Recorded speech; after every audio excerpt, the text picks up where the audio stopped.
Estamos na paragem solitária de um bosque tropical. Aqui tudo respira um ar de profundo mistério. Neste lugar, viveu uma raça de sábios iluminados, muito tempo antes da nossa amada América ter sido invadida pelas hordas espanholas. Nesta paragem, chamada Covenas, departamento de Bolívar, junto ao povoado de San Andrés, República da Colômbia, vivem ainda alguns sábios gnósticos de raça índia. Percebemos um poço encantado e ao redor dele caminha uma limária silvestre chamada de centopeia pelos nativos da região, a qual agora desaparece entre as águas. Tudo está saturado por um ar misterioso. Algumas múmias petrificadas pelos séculos parecem espiar a todos nossos atos. Estamos na presença de um santuário de cura. Peregrinos vindos de distantes terras, em busca de saúde, murmuram orações piedosas, pedindo, ao defunto Mama que cura, permissão para entrar em seu santuário, onde sua múmia parece sorrir. Todos os peregrinos são obrigados a pedir permissão ao defunto para poderem seguir avante. Quando o peregrino viola este preceito, o céu enche-se de densas nuvens e estala a terrível tempestade, como se o Mama indignado açoitasse a comarca com seu látego de fogo.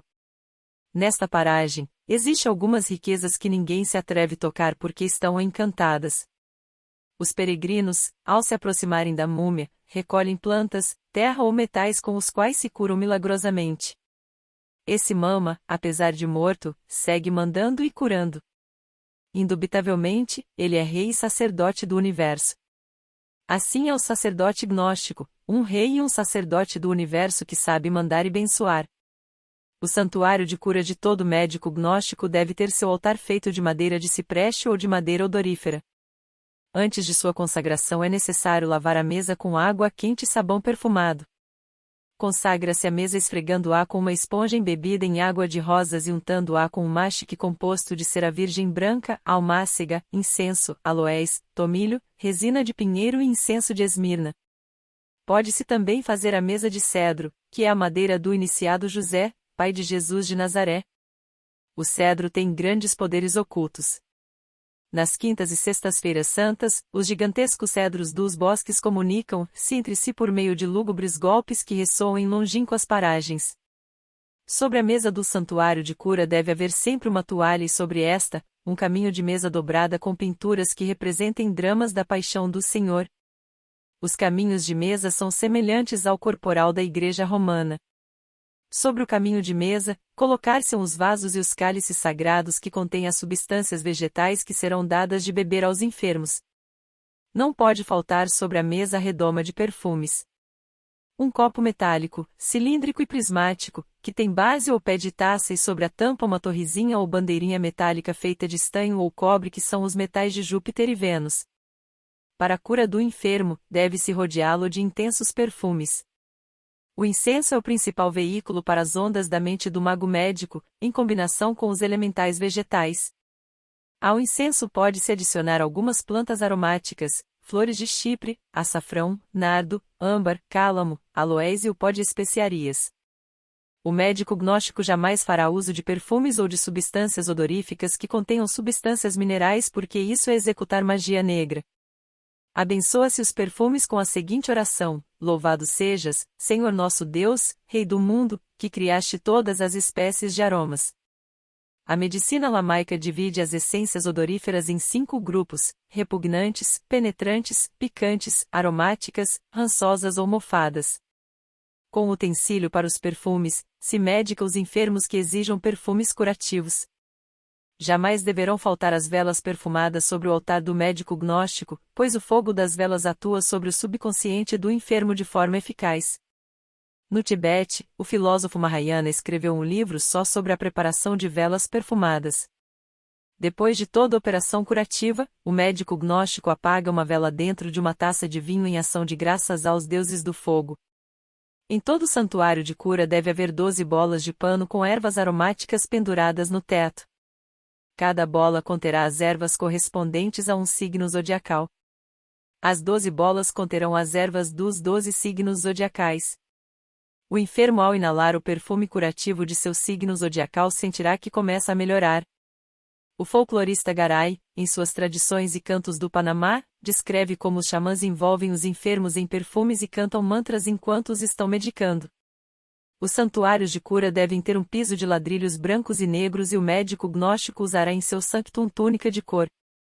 Maus pensamentos jamais profanarão esse santuário em cujo frontispício haverá esta inscrição: Tu que entras, deixa para trás os teus maus pensamentos. Sistemas de diagnóstico.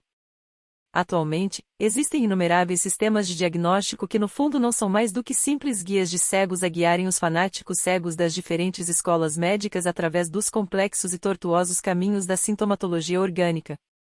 Aproximadamente, 90% das pessoas morrem ignorando de qual enfermidade padeceu.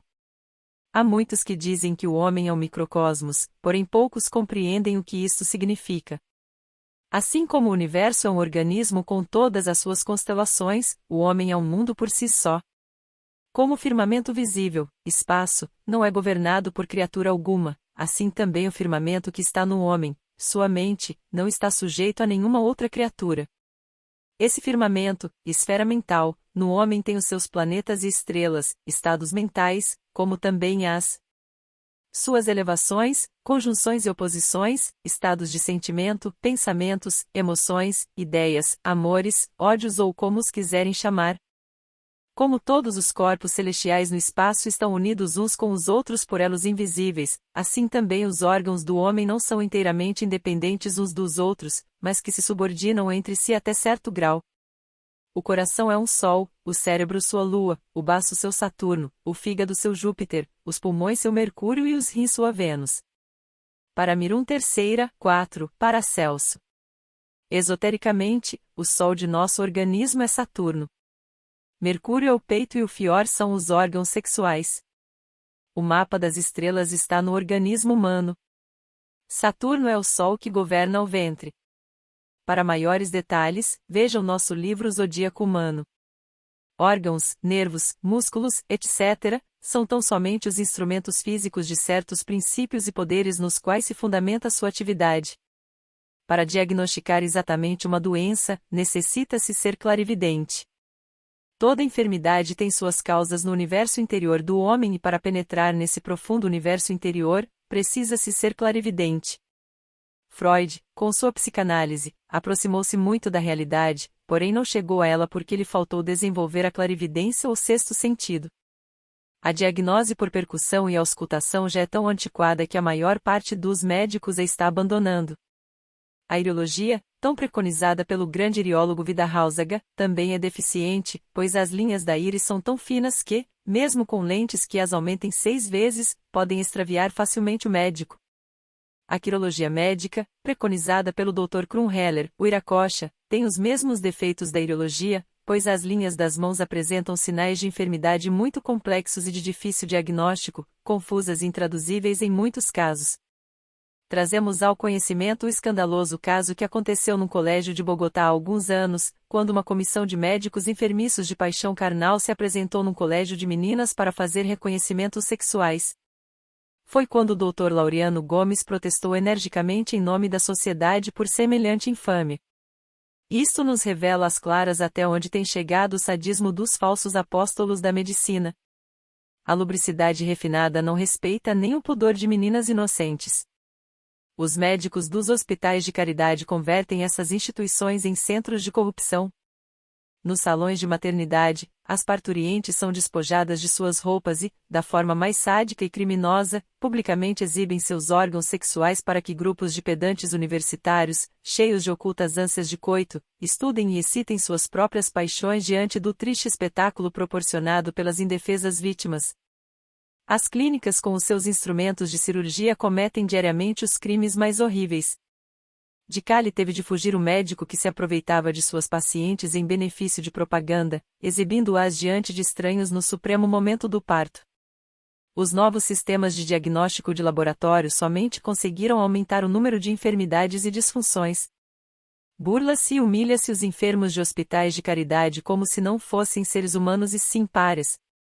O organismo humano foi convertido pelos senhores médicos em uma simples coisa de experimentação, de ensaio, de prova.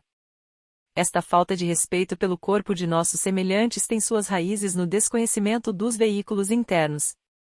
Desde que nascem, separa-se os pequeninos de suas mães sob o pretexto de exigências higiênicas. Os médicos ignoram que o menino necessita da aura vital da mãe para o desenvolvimento da biologia orgânica de seu corpo em formação. Ignoram os cientistas que o menino, longe da irradiação do corpo vital de sua mãe, adoece e corre o perigo de morrer. É pedantismo querer corrigir a natureza. É estultícia imperdoável. Se observarmos a criação inteira, veremos toda mãe dormir com sua criatura. A galinha abre suas asas e abriga os pintinhos durante a noite. Todos os animais dão a seus filhos calor e proteção. Somente os desorbitados cientistas querem corrigir a obra de Deus. A placenta da mãe, que deve ser sepultada em lugar quente para evitar consequências, é lançada nos muladares. Os doutores ignoram a íntima relação bioeletromagnética que existe entre a placenta e o organismo da enferma. Uma placenta lançada ao muladar ou na água é a causa de múltiplas e futuras enfermidades do útero e de outros órgãos.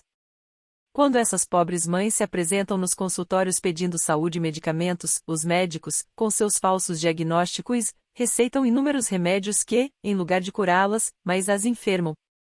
Quando os médicos alioacos necessitam excitar seu sexto sentido para diagnosticar, bebem uma poção especial que lhes põe em total atividade seus poderes clarividentes. A fórmula é esta: rum, uma garrafa. Semente interna do cidrão, 10 centigramas. Uma semente de jabila, o grão que vai dentro do fruto, e 5 folhas de sálvia. Deixa-se tudo em maceração durante vários dias. Esta bebida tem a virtude de fazer o sangue subir à cabeça para dar força às glândulas onde o sexto sentido está radicado. Esses vegetais são encontrados no departamento de Madalena, na Colômbia. Os gnósticos não precisam desta poção. Nos sistemas de diagnóstico da sabedoria médica, o mago usa um aparato chamado clariteleidoscópio para observar clarividentemente o organismo. Constrói-se esta lente da seguinte maneira: dentro de um tubo de aço de uns 20 centímetros de comprimento por 5 centímetros de diâmetro, introduz-se 2 bolinhas de vidro com franjas de cores azul, verde, amarelo e vermelho. Esta lente é para a clarividência o que o microscópio é para o nervo óptico do médico. O clariteleidoscópio deverá ser benzido com um ramo de pinheiro, de seus lados se pendurará 3 frutos de cadilo mono à maneira de bolas. O cadilo mono é uma planta que cresce 1 ou 2 metros. O médico gnóstico levará o enfermo ao seu santuário de cura. A seguir, com o sexto sentido e com o auxílio do clariteleidoscópio, fará o exame orgânico correspondente e dará o seu diagnóstico exato. Nesse santuário, as donzelas não precisarão se desnudar para recrear a nenhum passional. Ali, as senhoras não precisarão renunciar ao seu pudor a fim de se submeterem ao exame de um insatisfeito sexual. Ali haverá somente sabedoria e respeito. As 5 causas das enfermidades. 5 são as causas das enfermidades, a saber: 1. Doens astrale. 2. Doens venere. 3. Doens spirituale. 4. Doens naturae. 5. Doens dei. Diz o mestre Paracelso: todas as enfermidades têm seu princípio em alguma destas 3 substâncias: sal, enxofre e mercúrio. Isto quer dizer que podem ter a sua origem no mundo da matéria, simbolizado pelo sal, na esfera da alma, simbolizada pelo enxofre, ou no reino da mente, simbolizado pelo mercúrio. Se deseja-se compreender melhor este aforismo do mestre Paracelso, deve-se estudar a constituição interna do homem. Se o corpo, a alma e a mente estão em perfeita harmonia entre si, não há perigo de discordâncias prejudiciais, porém se produz-se um foco de discórdia em um desses 3 planos, a desarmonia comunica-se aos demais. O ser não é o corpo físico nem tampouco o corpo vital, que serve de base à química orgânica. Não é o corpo sideral, a própria raiz de nossos desejos, nem a mente, organismo maravilhoso cujo instrumento físico é o cérebro. O ser não é também o corpo da consciência, no qual se fundamentam todas as nossas experiências volitivas, mentais ou sentimentais. O ser é algo muito mais recôndito. O que é o ser muito poucos seres humanos o compreenderam. O Gloria é o raio que ao tocar sua campanada vem ao mundo físico. O Gloria é a lei e a raiz incógnita do homem. O Gloria é o ser do ser. O Gloria é a lei dentro de nós. Quando o homem obedece à lei, não pode adoecer. A enfermidade vem da desobediência à lei. Quando 7 corpos, como se fossem 7 eus, querem atuar separadamente, o resultado é a enfermidade. Os corpos físico e vital devem obedecer à alma, a alma deve obedecer ao íntimo e o íntimo deve obedecer ao gloria. Corpo, alma e espírito devem se converter em um universo puríssimo e perfeito através do qual possa se expressar a majestade do gloria. Vejamos um exemplo concreto e simples. Se atiramos pedras na água, naturalmente se produz ondas. Essas ondas são a reação da água contra as pedras. Se alguém nos lança uma palavra ofensiva, sentimos ira. Essa ira é a reação contra a palavra ofensiva e a consequência pode ser uma indigestão, uma dor de cabeça ou uma perda de energia, simplesmente, causa de alguma enfermidade futura. Se alguém frustra um plano que projetamos, nos enchemos de profunda preocupação. Essa preocupação é a reação de nosso corpo mental contra a incitação externa. Ninguém duvida que uma forte preocupação traz enfermidades à cabeça.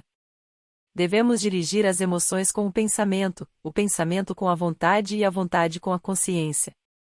Devemos abrir a nossa consciência como se abre um templo para que em seu altar oficie o sacerdote, o íntimo, na presença de Deus, o gloria. Temos de dominar nossos 7 veículos e cultivar a serenidade para que através de nós possa expressar-se a sublime e inefável majestade do gloria. Quando todos os atos da nossa vida cotidiana, até os mais insignificantes, sejam a expressão viva do gloria em nós, já não voltaremos a adoecer. Estudemos agora as 5 causas das doenças em ordem sucessiva, ENS Astrale. Diz Paracelso: os astros no céu não formam um homem. 0 O homem procede de 2 princípios, o ens seminis, esperma masculino, e o ens virtutis, o íntimo.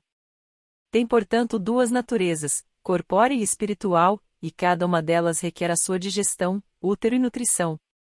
Assim como o útero da mãe é o mundo que rodeia o menino e do qual o feto recebe a sua nutrição, a natureza é o útero do qual o corpo terrestre do homem recebe as influências que atuam em seu organismo. 0 Ens Astrale é algo que não vemos, mas que contém a nós e a tudo que vive e tem sensação. É o que o ar contém e do que vivem todos os elementos e os simbolizamos com um M, Mysterium. Paramirum. Lib. 1. O grande Teofastro aqui nos fala claramente da luz astral dos cabalistas, do azoto e da magnésia dos antigos alquimistas, do dragão voador de Medeia, do Enri dos cristãos e do tarot dos boêmios. Já chegou a hora da biocenuse estudar a fundo o grande agente universal da vida. A luz astral é o seu solve coagula, representados no bode de Mendes.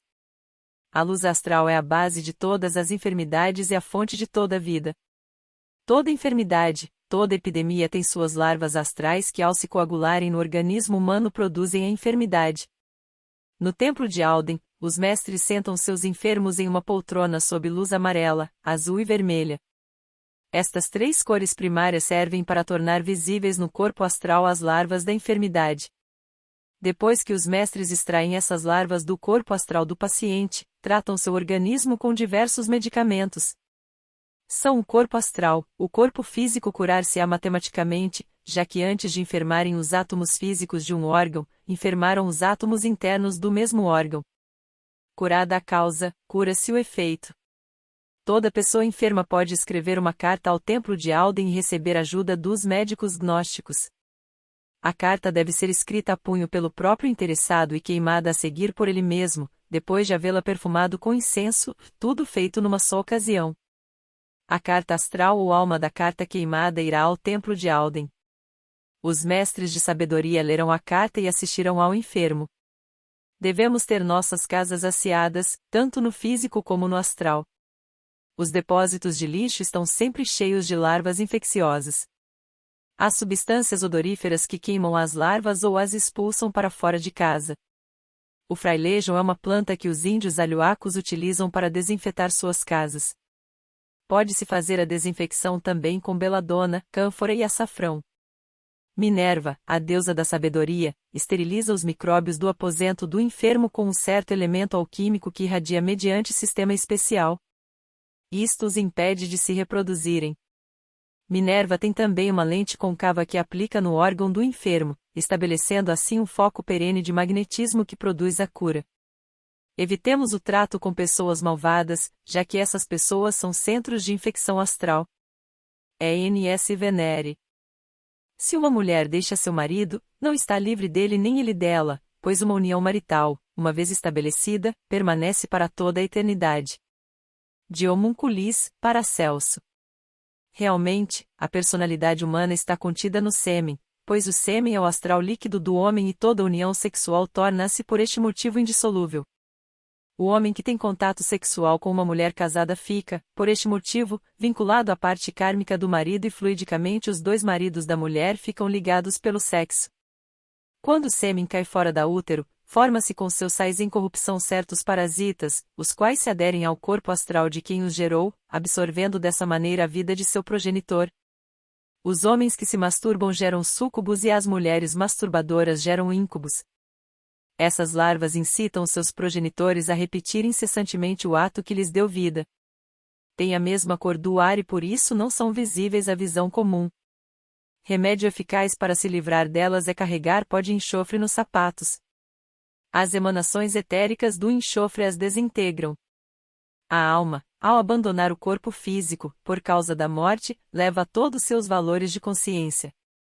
Ao reencarnar em um novo corpo físico, traz de volta todos esses valores de consciência, tanto os bons como os maus. Esses valores são energias positivas e negativas.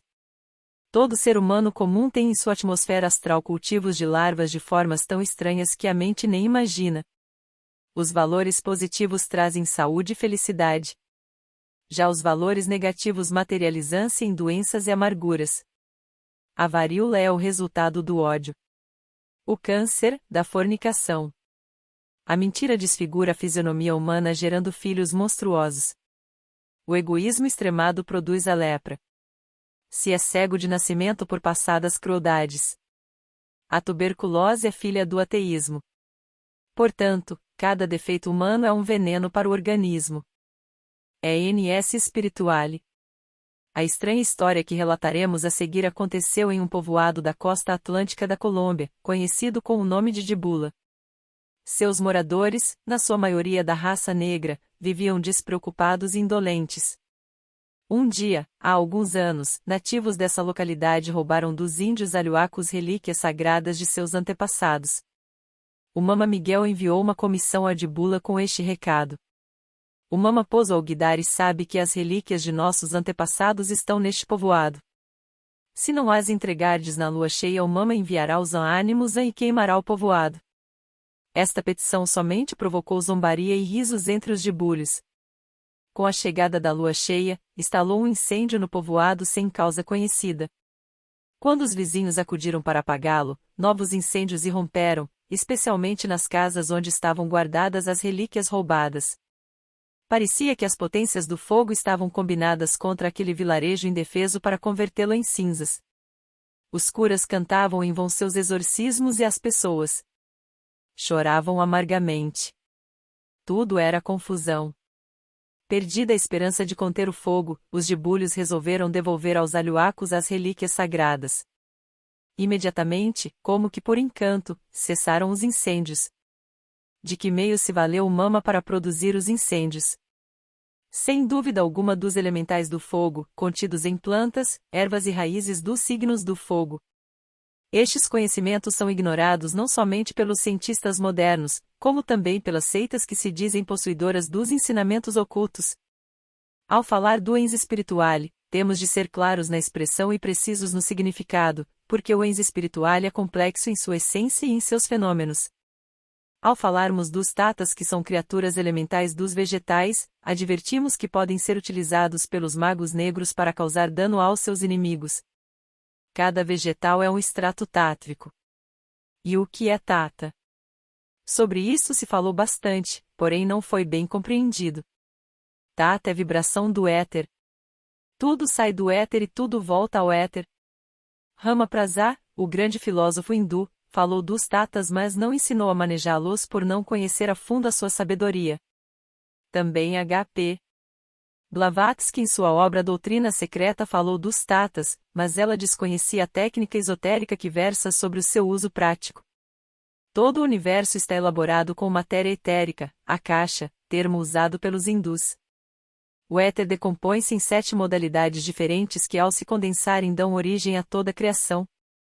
O som é a materialização do Tata Akasha. O sentido do tato é a materialização do Tata Vayu. O fogo e a luz que percebemos com os olhos é a materialização do Tata Tejas. A sensação do gosto nada mais é do que a condensação do Tata Apas. O olfato é a materialização do Tata Prithvi. Há ainda 2 outros tatas que somente o mago sabe manejar. São eles os tatas Adi e Samadhi. Akasha é a causa primária de tudo que existe. Vayu é a causa do ar e do movimento. Tejas é o éter do fogo animando as chamas. Prithvi é o éter do elemento terra acumulado nas rochas. Apas é o éter da água que entrou em ação antes de Prithvi, pois antes de que houvesse terra houve água. Os 4 elementos da natureza, fogo, terra, água e ar, são uma condensação de 4 tipos de éter. Estas 4 variedades de éter estão densamente povoadas por inumeráveis criaturas elementares da natureza. As salamandras vivem no fogo, Tata Tejas. As ondinas e as nereidas nas águas, Tata Apas.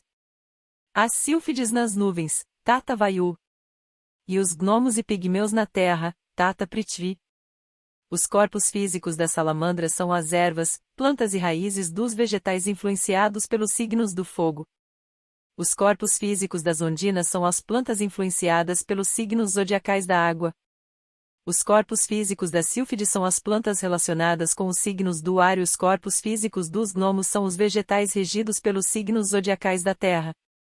Quando Mama Miguel incendiou de Bula, fez uso do Tata Tejas.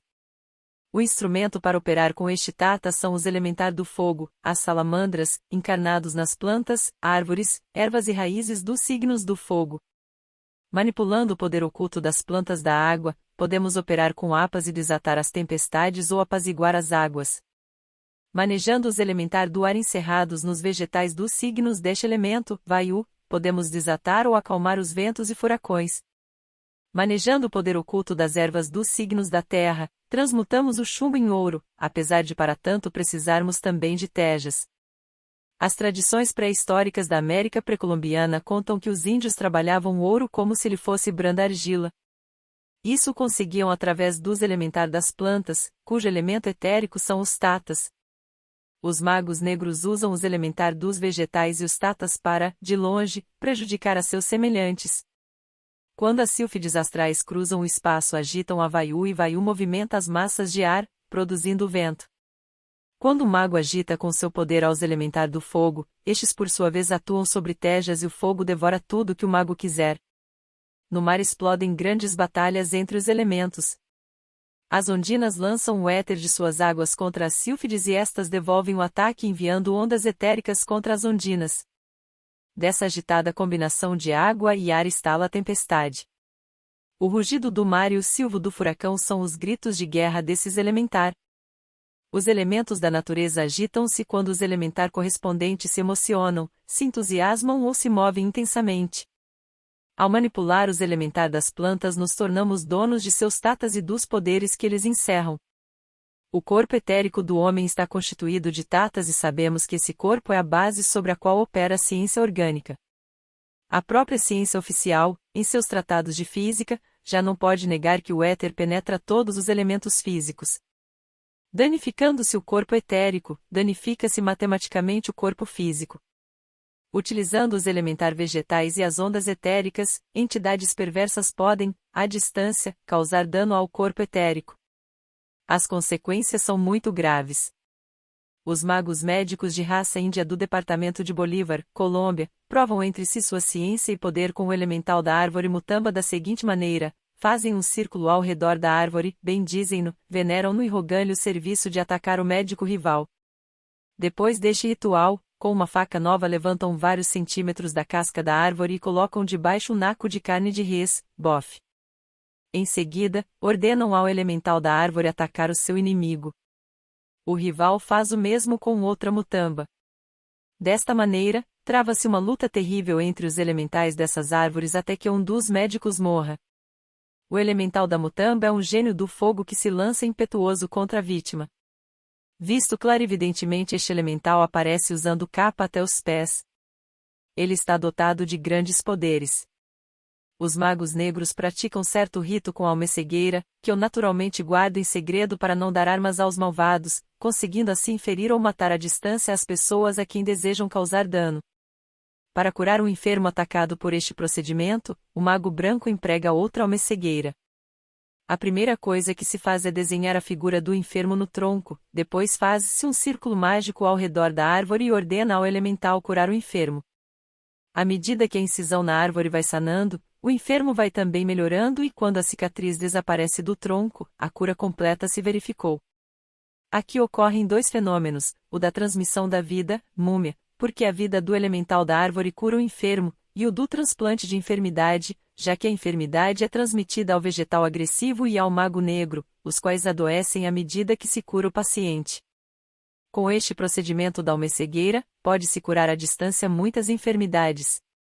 Há feiticeiros que se valem de certas plantas, misturadas com os alimentos, para encher o organismo de suas vítimas com mortíferos gusanos que lhe produzirão enfermidade e morte. Outros inoculam blenorragia artificial ou dão de beber substâncias animais perigosas a fim de produzir determinados efeitos. Em outra parte deste livro, o leitor poderá se informar detidamente sobre todas estas coisas. Os magos negros sabem injetar substâncias venenosas no corpo astral de suas vítimas, as quais enfermam inevitavelmente. O corpo astral é um organismo material um pouco menos denso que o físico. Nestes casos, os mestres dão um vomitório ao corpo astral do enfermo para que expulse as substâncias injetadas. Os outros corpos internos também são materiais e como tais têm as suas enfermidades, seus medicamentos e seus médicos. Não são raras no templo de Alden as operações cirúrgicas. Um grave dano no corpo mental ao transmitir-se reflexamente ao cérebro físico produz a loucura. A desconexão entre o corpo astral e o mental ocasiona a loucura furiosa. Se não há ajuste entre o astral e o etérico, produz-se o idiota ou o cretino. No templo de Alden, onde moram os grandes mestres da medicina, Hipócrates, Galeno, Paracelso, Hermes e outros, há um laboratório de alquimia de alta transcendência. Esse templo está no astral, nas vivas entranhas da grande natureza. Os corpos internos comem, bebem, assimilam, digerem e excretam exatamente como o organismo físico, pois são corpos materiais, apenas que de diversos graus de sutileza. Em toda sensação e reação, esses corpos utilizam os tatas. Os tatas são a base fundamental de tudo o que existe e da mesma maneira podem ser veículos de amor ou de ódio. Lamento ter de discordar da opinião do mestre Wiracocha sobre o horário tátvico. Em seu tatuamento, diz ele que cada tata vibra durante 24 minutos a cada 2 horas na seguinte ordem: Akasha, Vayu, Tejas, Prithvi e Apas. Afirma o Wiracocha que a vibração dos tatas se inicia diariamente com a saída do sol. Isto está em desacordo com os fatos e observações. O melhor horário tátvico é o da natureza. Quando o tempo está frio, úmido e chuvoso, céu coberto de densas nuvens, se radica no próprio éter da água, Apas. Quando isso ocorre, as ondas etéricas da água estão submetidas a uma forte vibração cósmica que coincide geralmente com uma posição lunar. Em horas ou dias de furacão e ventos, podemos afirmar que as ondas etéricas do ar, Vayu, estão em agitação e vibração. Tardes cheias de sol falam claramente que o éter do fogo, Tejas, está vibrando intensamente. Tempo seco e mormaço indicam vibrações de Akasha. Horas cheias de alegria, plenas de luz, são as produzidas por Prithvi. O melhor horário tátvico é o da natureza. Quando as ondas de fogo se agitam, a criação se inunda de luz e calor. Se o éter aquoso vibra, movem-se as águas e tudo se umedece. Quando as ondas etéricas do elemento terra fervem e vibram, a natureza inteira se alegra. As estações podem ser determinadas no início de cada ano. A tradição das chuvas nos meses de inverno é muito antiga e já foi esquecida e desfigurada. Tomasse na primeira noite de janeiro 12 torrões secos de sal em pedra. Separa-se em 2 grupos de 6 e atribui-se a cada torrão um mês do ano. No dia seguinte, observa-se os torrões, os secos serão meses de verão e os úmidos, de inverno. Tanto os magos brancos como os negros usam os tatas da natureza para seus respectivos fins. Há certos extratos tátvicos que o mago branco aproveita para fechar seu corpo. Para defender-se das potências maléficas, fecha sua atmosfera atômica e então nenhuma influência maligna, veneno mágico ou trabalho de feitiçaria poderá afetá-lo nem causar-lhe dano. No departamento de Madalena, na Colômbia, existe uma árvore chamada tomazuco que é usada para fechar o corpo. Iniciam a operação ao meio-dia de uma sexta-feira santa. Traçam um círculo ao redor da árvore, bendizem-na e rogam ao elemental para que lhes feche sua atmosfera pessoal com seus átomos protetores, criando uma muralha protetora que os defenda dos poderes tenebrosos. Feita a petição, aproximam-se da árvore caminhando de sul a norte, com uma faca nova, cortam uma das veias da árvore para em seguida banharem o corpo nu nesse líquido. Desse líquido, que é muito amargo, toma-se 3 cálices. Esse extrato tátvico protege de muitos males. Quem fechou o seu corpo deste modo, não poderá ser prejudicado nem por veneno nem por feitiços. Se tiver à mão algum líquido ou substância venenosa, sentirá um choque nervoso. O gênio da árvore girará ao redor do mago branco impedindo a entrada das potências do mal. Em um festim, o mestre Zanoni bebeu vinho envenenado e levantando a taça disse: "Brindo por ti, príncipe, ainda que seja com esta taça." O veneno não causava dano ao mestre. Conta a história que também Rasputin bebeu vinho envenenado diante de seus inimigos e riu deles. E.N.S. Naturae. Os nervos são para o fluido vital o que os fios são para a eletricidade. O sistema nervoso cérebro-espinhal é o assento do íntimo e o sistema grande simpático é a sede do corpo astral do homem. O coração envia seu espírito por todo o corpo, assim como o Sol envia todo o seu poder a todos os planetas e terras, a Lua, inteligência do cérebro, vai ao coração e volta ao cérebro. O fogo, calor, tem sua origem na atividade química dos órgãos, os pulmões, porém penetra todo o corpo. O licor vital, essência vital, está universalmente distribuído e se move, circula no corpo. Esta fumaça contém muitos humores diferentes e produz nele metais, virtudes e defeitos, de várias espécies. Paramirum. Livro 3. Paracelso. Muitos médicos da ciência oficial vão exclamar diante destas afirmações: onde estão os corpos internos? O que faremos para distingui-los e percebê-los? Nós somente aceitamos o que se possa analisar no laboratório e submeter ao estudo dos sistemas que temos desenvolvido. Ou seja, que o limite de sua capacidade é proporcional aos aparelhos que aperfeiçoaram. Esta posição em que se põem, negar tudo o que não podem compreender e submeter tudo ao ditame de seus 5 sentidos, é absurda. Se desenvolvessem a clarividência, que é o 6º sentido, perceberiam a verdade destas asseverações. Não se deve esquecer que as luminárias da época de Pasteur mofaram dele quando defendeu as famosas teorias que o tornaram célebre. Não ocorreu o mesmo e algo pior com Copérnico e Galileu. Vítimas do que se acreditou ser contrário à verdade conhecida ou revelada.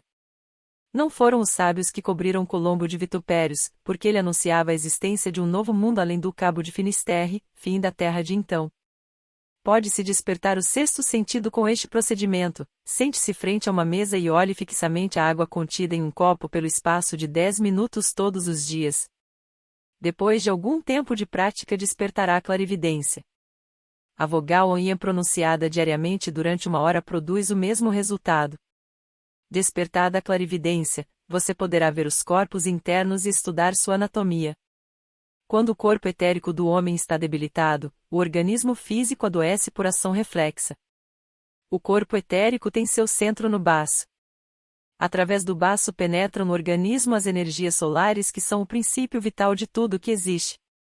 O corpo etérico é uma duplicata exata do corpo físico e está feito de tatas. Cada átomo etérico penetra em um átomo físico, produzindo-se uma intensa vibração. Todos os processos da química orgânica desenvolvem-se com base no corpo etérico ou segundo o organismo. Todo órgão do corpo físico enferma quando sua contraparte etérica adoeceu e, ao inverso, cura-se o corpo físico quando o etérico está curado.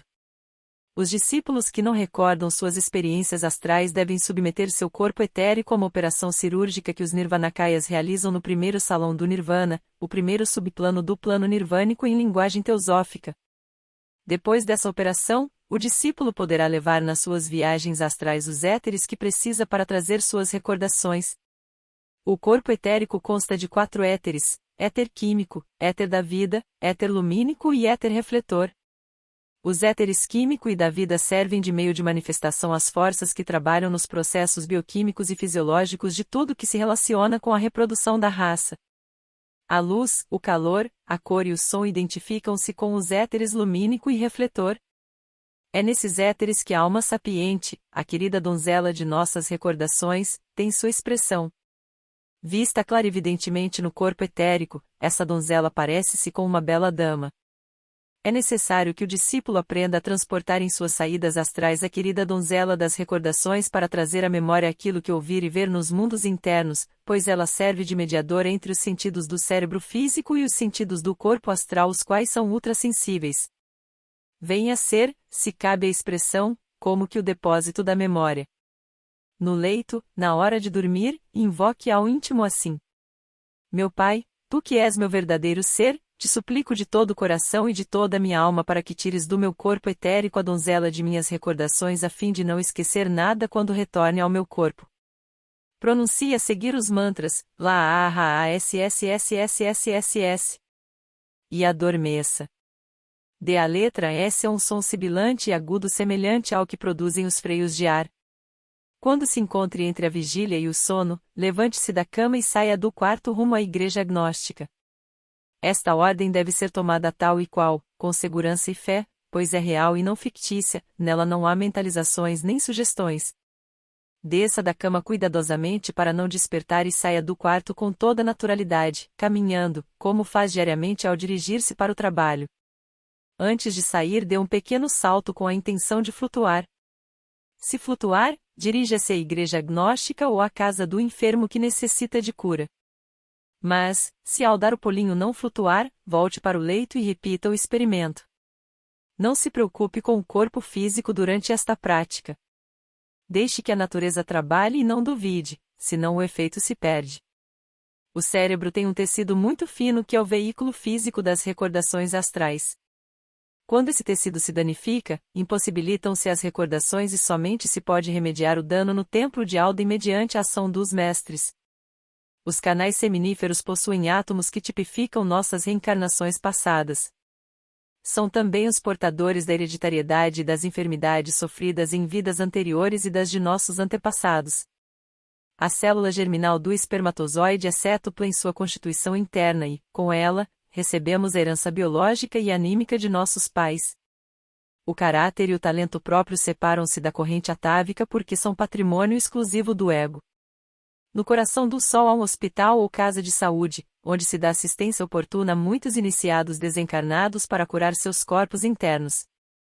A aura de um menino inocente é uma panaceia para os corpos mentais enfermos. As pessoas que sofrem de enfermidades mentais encontrariam grande alívio se dormissem perto de um menino inocente.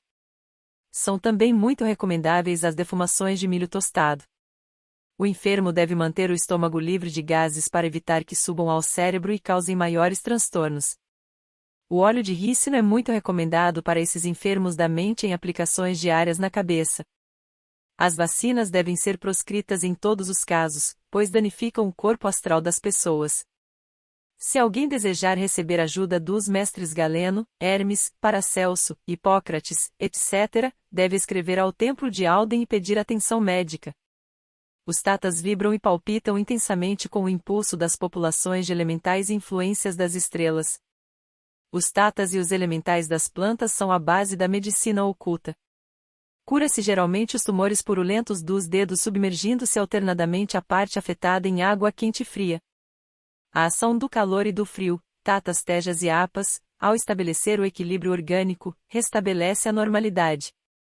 Todo ser humano carrega uma atmosfera de átomos ancestrais que tem seus chakras nos joelhos. Ali, nos joelhos, não em outra parte, está localizado o instinto de conservação e a herança da raça. Por esta exclusiva razão, tremem os joelhos diante de um grave perigo. É NSD. Diz H.P. Blavatsky, karma é lei infalível que ajusta o efeito à causa nos planos físico, mental e espiritual do ser como nenhuma outra, até nas mínimas coisas, desde a perturbação cósmica até o movimento de nossas mãos. Do mesmo modo como o semelhante produz o semelhante, assim também karma é aquela lei. invisível e desconhecida que ajusta sábia, inteligente e equitativamente cada efeito à sua causa, fazendo-a remontar até seu produtor. Paga-se karma no mundo físico e paga-se também nos mundos internos, porém o karma no mundo físico, por grave que ele seja, é muito mais suave que o correspondente no astral. Atualmente, no Aviti da Lua Negra há milhões de seres humanos pagando terríveis karmas. A mente do mago se horroriza ao contemplar Lúcifer submerso em fogo ardente e enxofre. A mente do mago se horripila ao contemplar os famosos inquisidores da Idade Média suportando o fogo que a outros fizeram suportar e emitindo os mesmos anais lastimosos que a outros fizeram exalar. A alma do mago estremece de horror ao contemplar os tiranos da guerra purgando seus terríveis karmas na Lua Negra. Ali vemos Hitler e Mussolini sofrendo o martírio do fogo que desencadearam sobre as cidades indefesas. Ali vemos Abaddon, o anjo do abismo, sofrendo em si mesmo as correntes e ligamentos com que martirizou a outros. Ali vemos Martela, a grande maga, abrasada no fogo de suas próprias maldades. Vemos a Javé e a Caifás, o sumo sacerdote, recebendo o suplício da cruz ao qual condenaram o mestre. Vemos também o imperador, fundador da Escola Morte da Califórnia, atado ao laço ou corda da magia negra com que prendem aos discípulos ingênuos. Quando a alma humana se une com o íntimo, já não tem karma para pagar porque, quando uma lei superior transcende uma lei inferior, a lei superior lava a lei inferior. As piores enfermidades são as geradas pelo karma. A varíola é o resultado do ódio, a difteria é o fruto das fornicações de vidas passadas. O câncer também é resultado da fornicação. A tuberculose ou peste branca é o resultado do ateísmo e materialismo de vidas passadas. A crueldade engendrará a cegueira de nascimento. O raquitismo é filho do materialismo. A malária provém do egoísmo, etc. Centenas de outras enfermidades têm sua origem nas más ações de nossas vidas anteriores. Dentro de cada homem vive uma lei e essa lei é o Glorian, de onde emanou o próprio íntimo. A alma é tão somente a sombra do nosso real ser, o Glorian.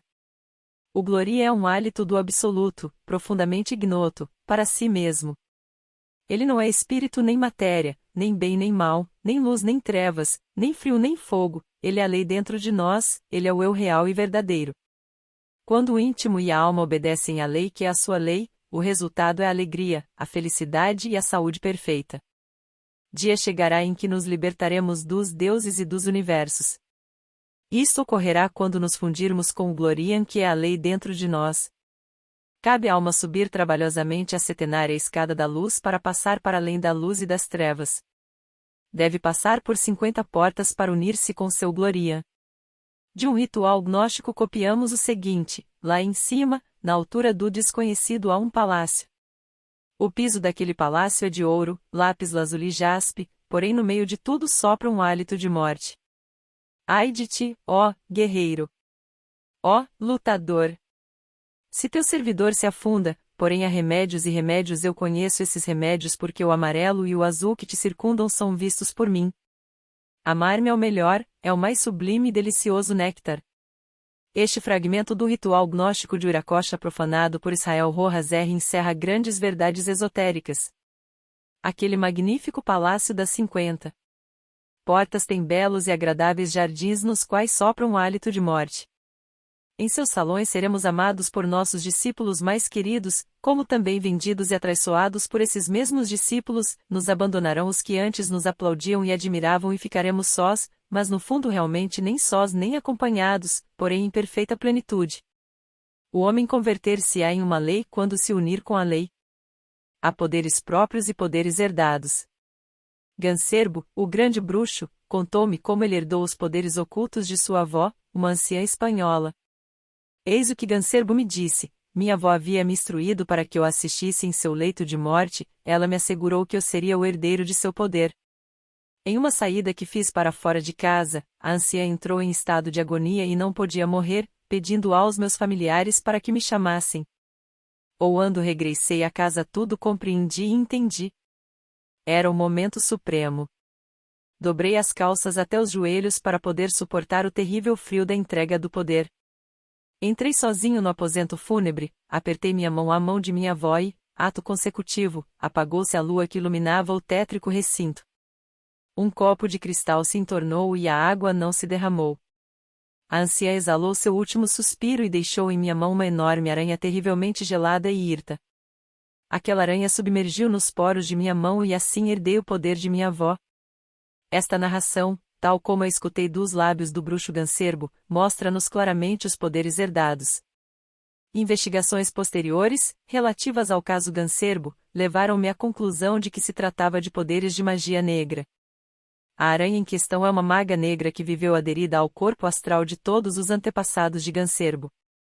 Essa maga negra gosta de assumir o horrível aspecto de aranha. Como o corpo astral é plástico, com ele pode-se assumir qualquer aparência animal. Gancerbo é um grande adivinho e nada se lhe pode esconder, porém no fundo realmente não é senão um médium inconsciente, ainda que conheça os segredos de todo mundo. Isso se deve unicamente aos informes internos que recebe da maga negra aderida ao seu astral, tal como esteve antes aderida ao astral de sua avó. A palavra perdida é outro poder que o mestre entrega ao seu discípulo na hora da morte. A palavra perdida dos magos negros escreve-se matrem e pronuncia-se amazem. A palavra perdida dos magos brancos mantém-se oculta dentro do fiat luminoso e espermático do primeiro instante e só o iniciado a conhece. Ninguém a pronunciou e ninguém a pronunciará, senão aquele que o tem encarnado. A Igreja Agnóstica. A Igreja Agnóstica é a autêntica Igreja do Cristo, Nosso Senhor. E o Templo das Iniciações está situada no plano astral.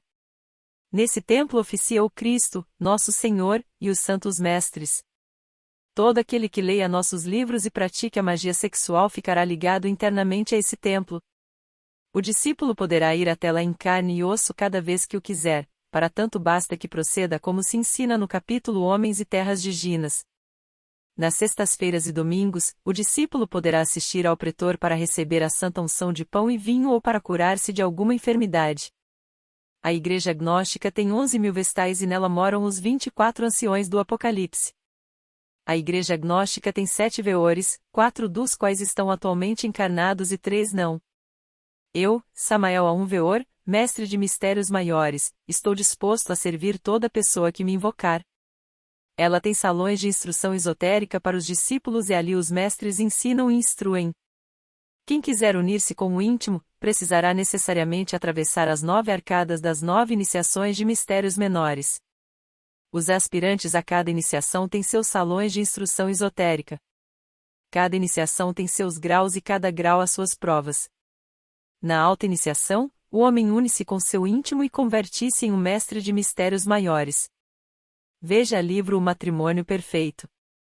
Os mestres da Santa Igreja Gnóstica concorrem ao leito dos enfermos para curá-los. Há uma oração gnóstica que todo enfermo deve pronunciar para pedir ajuda aos mestres. E aqui. Oração gnóstica. Tu, Logos solar, emanação ígnea, Cristo em substância e em consciência, vida potente pela qual tudo avança, vem até mim, penetra-me, ilumina-me, banha-me, traspassa-me e desperta em meu ser todas essas substâncias inefáveis que tanto são parte de ti como de mim mesmo. Força universal e cósmica, energia misteriosa, eu te conjuro, vem até mim, remedia minha aflição, cura-me deste mal e afasta de mim este sofrimento para que eu tenha harmonia, paz e saúde. Te peço, em teu sagrado nome, que os mistérios e a Santa Igreja Agnóstica me ensinaram, para que faças vibrar comigo todos os mistérios deste plano e de planos superiores, e que estas forças reunidas logrem o milagre de minha cura. Assim seja. A Igreja Agnóstica preocupa-se de modo especial com o sexo. Equivoca-se quem pensa que para ser gnóstico, precisa-se das extravagantes práticas teosóficas, rosacruzes ou espíritas.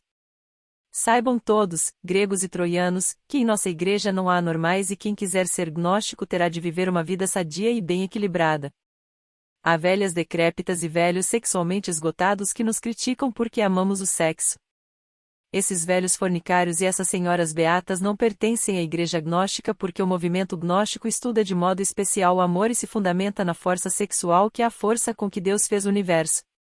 Existe por aí sujeitos anormais que se jactam de possuírem faculdades mediúnicas através das quais se expressam certas larvas que pululam no astral.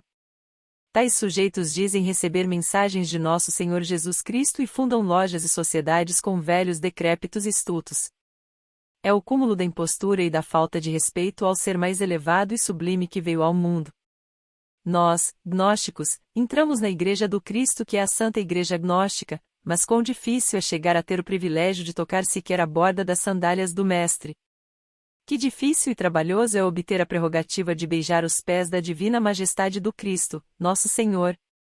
Contudo, esses médiuns, enganados por larvas astrais, dizem ter comunicação com o Logo Solar, com o Cristo. Que bobalhões! Afastemo-nos dos espíritas e avancemos sobre o tema. O importante é aprender a querer, amar a mulher, gozar da felicidade do sexo sem derramar o sêmen. O homem foi feito para a mulher e inversamente a mulher para o homem, macho e fêmea, sem se confundir com o bruto pela divina diferença de não ejacular, de aprender a separar-se a tempo. Assim como há canais para derramar o sêmen, assim também existe no organismo humano canais para transmutá-lo e para levá-lo à cabeça. Há que se aprender a usar esses canais de ascensão, aprender a manejar a cobra e esmagar a besta passional. Há que se aprender a substituir a paixão pela força e pelo poder. Segunda parte. Preparação e disciplina do médico gnóstico. Regras para o médico gnóstico. 1. O médico gnóstico está totalmente proibido de coabitar. 2. Todo médico gnóstico deve ser santo. 3. Todo médico gnóstico deve estar limpo de vícios. 4. Todo médico gnóstico deve ser casado. 5. Todo médico gnóstico está obrigado a praticar diariamente magia sexual para despertar o Kundalini. 6. Todo médico gnóstico deve praticar diariamente os exercícios de meditação e vocalização. 7. O médico gnóstico deve possuir caridade e doçura infinitas. 8. O médico gnóstico somente pode praticar a magia sexual com a sua esposa sacerdotisa. 9. O médico gnóstico não pode jamais ser um adúltero.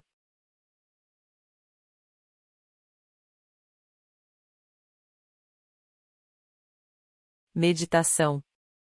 Quando o médico gnóstico submerge na meditação, o que busca é informação. A meditação reveste-se de 3 fases. 1. Concentração. 2. Meditação. 3. Adoração. A meditação desperta os poderes internos e converte o estudante em mago. Concentração significa fixar a mente em uma só coisa. Meditação significa refletir internamente sobre essa coisa. Adoração significa conversar com a coisa, viver na coisa, na questão em que se fixou. Mente. A mente deve afastar-se do mundo e internar-se na consciência búdica para meditar. A mente deve fixar-se sobre a consciência para se iluminar. Quando o médico gnóstico medita em uma árvore, busca informação do elemental da árvore, para que serve, que propriedades ele possui, etc. Durante a meditação, o médico gnóstico recebe informação. A melhor hora para a meditação é aquela em que se sinta sono. O médico gnóstico praticará a meditação interna diariamente. A meditação é uma técnica. Por meio dela, da magia sexual e do poder do verbo, conseguimos o despertar da consciência e a atualização de todos os nossos poderes ocultos. 1 hora diária de vocalização vale mais que ler 1000 livros de teosofia oriental. A verdadeira vocalização está intimamente relacionada com a técnica da meditação. A sílaba Yan relaciona-se com o Tata Tejas, o princípio do fogo. Yan faz vibrar as glândulas hipófise e epífise, e assim adquire-se o sexto sentido chamado de clarividência. A sílaba Yan relaciona-se com a mente cósmica, da qual nosso corpo mental é tão somente um fragmento. Yan faz vibrar a glândula tireoide e os átomos do corpo mental e o homem adquire o ouvido oculto e a clarividência do corpo mental. A sílaba Om relaciona-se com Atma Buddhi, o mundo puramente espiritual que é a pátria do íntimo. Om faz vibrar nossa consciência mística, búdica ou intuitiva, Buda. A sílaba Om relaciona-se com o grande útero universal, o Archaios dos gregos, a luz astral dos cabalistas, a super-alma de Emerson, a Laga. A sílaba An relaciona-se com o Tata Vayu, o princípio do movimento. Todos anelamos a liberação, todos possuímos esse anelo chamado de Buddhagama no Oriente, encerrado no Dhammapada, que é legitimamente Bodhimanda, a base fundamental do saber. Todo purusa, íntimo, deseja que sua alma siga o sendeiro da liberação, Dhamma. A doutrina do coração é Buda, a consciência crística. O veículo da consciência crística tem seu chakra no coração e ao se vocalizar internamente a sílaba Om, meditando-se em seu profundo significado, produz-se o despertar da consciência mística. Então a alma adquire o poder de funcionar em seus veículos superiores independentemente de seu corpo físico. O despertar da consciência, Buda, expressa-se como o olho de Dhamma, a intuição que nos permite saber sem necessidade de raciocinar. A sílaba Om faz vibrar também os hormônios dos testículos, transmutando o sêmen em energia crística. Isto indica claramente que somente se pode chegar ao despertar da consciência, Buda, praticando a magia sexual, vocalizando internamente e adestrando no astral, pois dentro de nosso crestos está encerrado Buda, a consciência. O corpo astral é o mediador entre a alma e o íntimo. E nossa monada somente pode se libertar nessa região mediadora do astral. Ali se verificam todas as iniciações. Buda, a consciência mística, tem que se expressar através do corpo astral para realizar a nudi, a verdade, isto é realmente o íntimo ou a tina dentro de nós. Enquanto essa consciência mística, Buda, não possa se expressar no corpo astral, tampouco poderá se expressar através do corpo físico, Stula Sarina, já que o astral é o mediador entre a consciência mística e o corpo físico. Quando o homem derrama o sêmen, perde milhões de átomos solares, que logo são substituídos por milhões de átomos demoníacos de seus próprios infernos e isto produz obscuridade tenebrosa no corpo astral. Quando o homem cumpre com a fórmula de introduzir o membro viril na vagina e a retirá-lo sem derramar o sêmen, os átomos solares multiplicam-se de maneira extraordinária e regressam ao corpo astral enchendo-o de luz e fogo solar. Somente assim a consciência crística, Buda, pode se expressar através do corpo astral. No fim, a alma e o íntimo unem-se para sempre e vem a liberação. Meditando na sílaba Yin e no grande fogo universal, o homem torna-se clarividente. Meditando na sílaba Yin e na mente universal, o homem adquire a clarividência mental e o ouvido mágico. Meditar no íntimo e na sílaba Om e praticar magia sexual diariamente produz o despertar da consciência e adquire-se a intuição. Meditando-se na sílaba Om e no plexo solar, adquire-se o poder da telepatia. Meditando-se na sílaba Om e no nascer e morrer dos vegetais e de todas as coisas, adquirimos o poder de recordar as vidas passadas. A chave do pranava ou ciência dos mantras encontra-se na consciência. As ondas da consciência nutrem a mente. Há que se sentir os mantras, pois todo o seu poder reside nas funções superlativas da consciência. A mente é tão somente um instrumento da consciência, assim sendo. Antes de vocalizar os mantras devemos vivi-los na consciência mística. Vocalizem diariamente durante 1 hora estes mantras, Yin, En, Om, e Yan assim. I N N N N N N N E N N N N N N N O N N N N N N N U N N N N N N N A N N N N N N N. As 5 vogais I, U e A fazem vibrar os chakras, discos ou rodas magnéticas de nosso corpo astral, transmutando os tatas em hormônios. Cada chakra é um regulador de nossas glândulas endócrinas. Estas são para o organismo humano verdadeiros laboratórios biogenéticos, cuja missão é transmutar os tatas em hormônios. As ondas da consciência reúnem os pensamentos afins e harmoniosos. Para fortalece-los. Tudo existe por AUM, tudo vive por AUM, tudo vem à existência por AUM, porém no princípio só havia o caos divino. A vogal A é a matéria-prima da grande obra, é o tata de tudo quanto vem a existir. A vogal A é a consciência mística ou as consciências místicas e a vogal AM, AM também é vogal, é a incessante transformação e existência que os deuses criam com a mente. Concretizemos para maior compreensão. A Terra em estado nebuloso foi em seus processos de gestação ou formação, dirigida pela consciência cósmica, foi povoada por todo tipo de seres vivos foi M.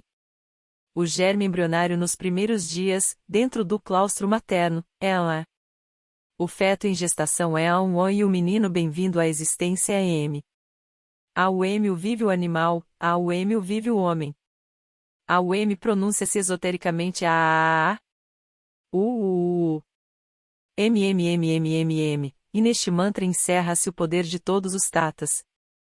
O número cabalístico de AUM é 10 e não 666, como ensina o mago negro Sherenzi. Para que a AUM possa se expressar plenamente em nós, temos de preparar todos os nossos 7 veículos. A AUM tem as 7 notas da escala musical que correspondem aos 7 planos cósmicos e aos nossos 7 corpos. As 7 palavras do Calvário nos dão poder sobre os 7 planos cósmicos. Para que a consciência mística possa se expressar através de nós como intuição, temos de preparar nossos 7 corpos por meio da magia sexual. Temos de realizar a Atma Buddhi em todos os nossos 7 corpos. Temos de despertar o Kundalini, de realizar o AUM e o Kaon e, por último, nos realizarmos no caos. Antes de se realizar o mantra AUM, temos de viver o mantra Iao. A magia sexual é Iao. O Kundalini é Iao. A fórmula para se despertar o Kundalini reside exclusivamente no ato sexual, introduzir o membro viril na vagina da mulher e retirá-lo sem derramar o sêmen. É nossa axiomática prescrição aos estudantes gnósticos. Durante o transe sexual, se vocalizará o mantra Iao, meditando no fogo e no íntimo. A UM pronuncia-se abrindo bem a boca com a arredondando a com o U e fechando a com a MMMM. O médico gnóstico precisa sujeitar-se a estas regras para o exercício sábio da santa medicina gnóstica. O médico gnóstico tem de ser mago para manipular os elementais vegetais. O Kundalini. O Kundalini é o fogo do Espírito Santo. Trata-se de um fogo líquido de natureza puramente espiritual. O Kundalini é a serpente ígnea de nossos mágicos poderes, que se encontra encerrada numa bolsa membranosa localizada no osso do cóccix. Ela é alimentada pelos raios do Sol e da Lua. O fogo do Espírito Santo é o próprio Kundalini. A diferença entre o Kundalini e o Espírito Santo é apenas questão de nomes. No Oriente chama-se a força sexual de Kundalini e no Ocidente de Espírito Santo, mas é o mesmo fogo sexual encerrado na bolsa membranosa do cóccix. O segredo para se despertar o Kundalini reside na seguinte receita: introduzir o membro viril na vagina da mulher e retirá-lo sem derramar o sêmen. Isto se chama magia sexual e o médico gnóstico está obrigado a praticar a magia sexual diariamente para transmutar seu sêmen em energia divina. Com esta receita, desperta-se o fogo do Espírito Santo ou Kundalini que rompe a bolsa membranosa, em que está preso para subir por um canal situado na medula espinhal. Este canal é chamado de Sushumna no Oriente. Tal canal permanece fechado nas pessoas comuns e normais, mas os vapores seminais o abrem e o destapam. O Kundalini entra pelo orifício central e ascende por um fio situado no seu interior. A abertura do orifício do canal de Sushumna se realiza sob a direção de um átomo angélico situado no sêmen. O fino fio por onde sobe o Kundalini é muito delicado e se o médico gnóstico não se retira antes do orgasmo e chega a derramar o sêmen, ele se rompe como um fio ou fusível queimado e o Kundalini desce uma ou mais vértebras, de acordo com a magnitude da falta. Em gnosticismo, chamamos de cânones ou pirâmides as vértebras espinhais e cada cânon se relaciona com certos poderes ocultos. Existe 33 cânones espinhais e quando o fogo do Kundalini subiu os 33 cânones, entrega-se o bastão dos patriarcas ao gnóstico no plano astral. Recebe-se a alta iniciação quando já se recebeu o bastão dos patriarcas. A alta iniciação é a fusão da alma-espírito com o íntimo. A alma-espírito é o corpo búdico ou intuitivo. Quando esse corpo búdico se funde com o íntimo, nasce um novo homem celeste, um novo mestre. A esse novo mestre cabe então extrair seus estratos anímicos encerrados em seus corpos vital, astral, mental e causal. Este trabalho é realmente muito difícil e se realiza mediante o fogo do Kundalini. O primeiro extrato anímico que se deve extrair pacientemente é o extrato etérico, tal extrato chama-se a ronça. Cabe ao mestre despertar o Kundalini no corpo etérico, tal como fez com o corpo físico. Uma vez que já fez o seu Kundalini subir pacientemente pela coluna espinhal do corpo etérico, o mestre consegue extrair o extrato anímico encerrado no corpo etérico. Tal extrato é assimilado pelo corpo búdico ou alma espiritual e o mestre adquire poder sobre os tatas que lhe permitirão governar os 4 elementos da natureza. Este dificílimo labor de despertar o Kundalini no corpo etérico e de fazê-lo subir cânon por cânon, tal como fez no corpo físico, realiza-se sob a direção de um especialista. A Ronsa é o nome do extrato anímico do corpo etérico. A Ronsa é o mantra que o novo mestre vocalizará para despertar e fazer o Kundalini subir pela coluna espinhal do corpo etérico. Somente os mestres podem pronunciar o mantra Ronsa. Porém eu o escrevi neste livro para que sirva de guia aos novos mestres que venham nascendo com meus ensinamentos. Liberado o extrato etérico, caberá ao mestre realizar análogo labor com os corpos astral, mental e causal, nessa sucessiva ordem. Todos esses extratos anímicos deverão ser assimilados pelo mestre interno para realizar-se a fundo e ter pleno direito de entrar no Nirvana. Ao chegar a este grau, o mestre é um Deus onipotente, uma majestade do fogo, um soberano da criação inteira. Esta é a ciência da serpente. O corpo búdico. O corpo búdico é a alma de diamante do íntimo. O corpo búdico é a consciência superlativa e enaltecedora de nosso ser. Ele é a alma espiritual do ser. Quando o íntimo se funde com sua alma espírito, nasce o homem celestial, nasce o mestre. O corpo búdico ou alma espírito tem sua morada no coração. O templo coração é, pois, a morada do mais digno e decente que temos dentro de nós. Os fogos do coração controlam o Kundalini. O Kundalini sobe sob o controle dos fogos do coração. O ascenso do Kundalini depende dos méritos do coração. O sendeiro do coração é o sendeiro do íntimo. A santidade abre-nos o sendeiro do coração. Recebemos a cruz da iniciação no templo coração.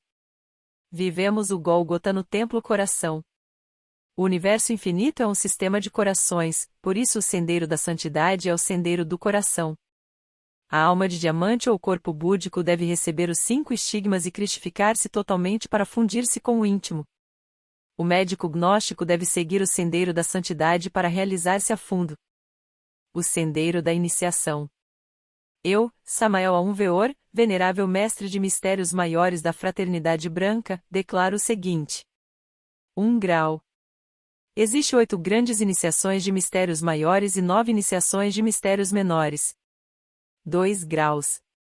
É impossível chegar às grandes iniciações de mistérios maiores sem haver passado pelas 9 iniciações de mistérios menores. 3 graus. Lamento profundamente que certas sociedades espiritualistas não tenham sabido interpretar o sacrifício máximo do mártir do Gólgota. 4 graus.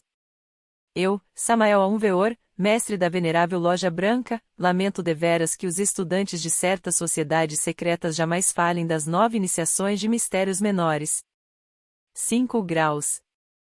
Declaro que ao chegar ao grau de Asseca, hierofante da 5ª iniciação de mistérios maiores, se abre diante do mestre estes 7 sendeiros. A. Permanecer com a humanidade e trabalhando por ela. B. Permanecer nos planos internos como Nirmanakaya e trabalhar pela humanidade. C. Unir-se à evolução dos anjos ou divais. D. Fazer parte do governo do Logos. I. Preparar a obra da futura idade etérica da Terra. E F. Entrar na felicidade do Nirvana. G. Trabalhos superiores do Nirvana. Eu, Samael Aum Weor, declaro que fui o primeiro homem no mundo a entregar publicamente à humanidade os segredos da iniciação. Se o leitor desta obra quiser entrar agora mesmo no sendeiro da iniciação, que estude e viva totalmente os meus 2 livros intitulados O Matrimônio Perfeito e Revolução de Beelzebu. Nestes 2 livros, encontrará todos os segredos da iniciação. As 7 serpentes. Nós temos 7 corpos e 7 serpentes. Cada um de nossos 7 corpos tem sua própria medula e sua própria serpente. Estes são os 7 graus de poder do fogo. 2 grupos de 3 com a sublime coroação da 7ª serpente que nos une com o Uno, com a lei, com o Pai. Estes são os 7 portais, as 7 grandes iniciações de mistérios maiores. Ver o livro Curso Zodiacal, do mesmo autor. Os Chuanes. Os Chuanes são 7 e trabalham sob a influência dos 7 raios planetários em nossa evolução terrestre. Vejamos. O Mahashoan. Este divino jerarca dirige as obras da Loja Branca e todos os arquivos da evolução terrestre estão em seu poder. O Manu é outro ser divino e sua missão é formar novas raças. Há vários Manus. Quando o Manu funda uma nova raça e termina a sua obra, recebe a 8ª iniciação de maiores, passando ao grau de Buda Pratyeka, que significa Buda solitário, e muito tempo depois da 8ª iniciação de maiores como Senhor do Mundo. O Manu da nossa raça ariana é o Manu Vaivasvata há uns 70.000 anos. Seu Bodhisattva é o veículo da sabedoria deste mestre, que é da 7ª de maiores, assim como Mahashohan. Os Budas pertencem à 8ª. Este é o mais elevado grau que se pode alcançar na Terra. A este nível pertencem os 4 senhores da chama, também chamados de Budas Pratyekas. São assim chamados porque a eles corresponde a instrução mundial. Atualmente, Cristo é o chefe da evolução terrestre. Cristo é o Buda iniciador da era cristã. O Maguru é o vigilante silencioso ou o rei, ele é o fundador do colégio de iniciados, às suas ordens encontram-se os 4 grandes Devalhajas ou governadores de todos os elementos da natureza universal. Recebemos a 8ª iniciação de maiores nos planos mais divinos da consciência. A muitos parecerá contraditório que eu fale de 5 iniciações de mistérios maiores e logo fale de 9, portanto explico. Com as 5 de maiores terminamos nossa evolução humana. As 3 restantes já são de caráter supra-humano. Portanto, querido leitor, você quer conhecer a fórmula para se converter em um Deus. Esta é a fórmula: introduzir o membro viril na vagina da mulher e retirá-lo sem derramar o sêmen. Com esta chave você se converterá em um Deus. Sempre e quando paralelamente tornar-se um santo perfeito. Yao é o mantra que se deve vocalizar durante o transe diário da magia sexual. Assim. I. A. O. O terceiro guardião. Dissemos que a mente vive reagindo constantemente contra os impactos do mundo exterior. Explicamos em páginas precedentes que essas reações da mente vão do centro para a periferia. Agora, vejamos o centro mental de onde partem as reações do entendimento, é uma criatura mental terrivelmente demoníaca. Essa criatura é o guardião do umbral do corpo mental. Esse guardião mental escraviza a mente dos seres humanos e dele partem as reações de ódio, cólera, violência, egoísmo, etc. O Alhá deve se despojar desse horrível guardião para converter sua mente matéria em mente Cristo. Este trabalho realiza-se mediante o fogo. Quando a serpente ígnea do corpo mental chega à vértebra espinhal correspondente às asas ígneas, o Alhá deve enfrentar valorosamente essa tenebrosa criatura e vencê-la numa terrível luta, corpo a corpo. A partir desse instante, a mente do Alhá só obedecerá às ordens do íntimo. No mundo da mente, vive-se outra vida semelhante à atual e, por isso, não é de se estranhar que os investigadores competentes encontrem ali a humanidade dedicada a labores semelhantes aos do mundo físico. Os magos negros do mundo da mente são terrivelmente perigosos. O Alhá tem que enfrentá-los com valentia e vencê-los com o fio afiado de sua espada. O guardião do umbral da mente é o terceiro guardião que se atravessa em nosso caminho. Terceira parte. Cura das enfermidades por meio da medicina oculta, poderoso antibiótico de aplicação universal. A parotidoicina é o antibiótico mais poderoso do universo. Modo de preparar: injeta-se o micróbio do tifo nas glândulas parótidas de um peixe antes que ele morra. Depois, queima-se essas glândulas a fim de reduzi-as a pó. Este pó ou carvão se guarda convenientemente em ampolas ou em papeletas, de acordo com o uso que se deva ou se queira dar. Sua aplicação é infinita nas enfermidades que a humanidade padece. Com este antibiótico, eu, Samael Aunveor, coloco a ciência médica sobre uma base absolutamente nova. Não há enfermidade, por renitente ou desconhecida que seja, que resista à ação deste grande antibiótico, o qual me foi revelado pelo anjo Arosh.